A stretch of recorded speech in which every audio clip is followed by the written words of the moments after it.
ବିଶିଷ୍ଟ ବ୍ୟକ୍ତିଙ୍କର ସାଙ୍କେତିକ ନାମ ବାପୁ ମହାତ୍ମା ଗାନ୍ଧୀ, ନେତାଜୀ ସୁଭାଷ ଚନ୍ଦ୍ର ବୋଷ, ଲୌହମାନବ ସର୍ଦ୍ଦାର ବଲ୍ଲଭଭାଇ ପଟେଲ, ଉତ୍କଳମଣି ଗୋପବନ୍ଧୁ ଦାସ, ଉତ୍କଳ ଗୌରବ ମଧୁସୂଦନ ଦାସ, ଶାନ୍ତିର ମାନବ Lal Bahadur Shastri, bard of Avon Shakespeare, man of blood ବିସମାର୍କ,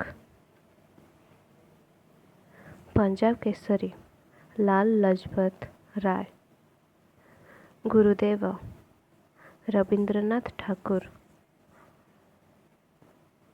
wizard of the north Sir Walter Scott, Seemant Gandhi Khan Abdul Ghaffar Khan, little corporal Napoleon, Deenabandhu CF. ଆଣ୍ଡ୍ରିଉସ,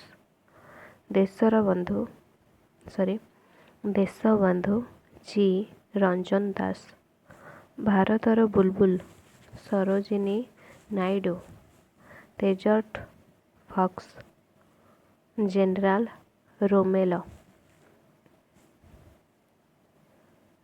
ଜଗଦ୍ଗୁରୁ ଶଙ୍କରାଚାର୍ଯ୍ୟ, ଉତ୍କଳ ଭାରତୀ କୁନ୍ତଳା କୁମାରୀ ସାବତ, ସ୍ୱାମୀଜୀ ବା ସ୍ୱାମୀ ବିବେକାନନ୍ଦ, କବି ସମ୍ରାଟ ଉପେନ୍ଦ୍ର ଭଞ୍ଜ, ଚାଚାଜୀ ପଣ୍ଡିତ ଜବାହରଲାଲ ନେହେରୁ, ବଙ୍ଗବନ୍ଧୁ ମୁଜିବୁର ରହମାନ, ବ୍ୟାସକବି ଫକୀରମୋହନ ସେନାପତି।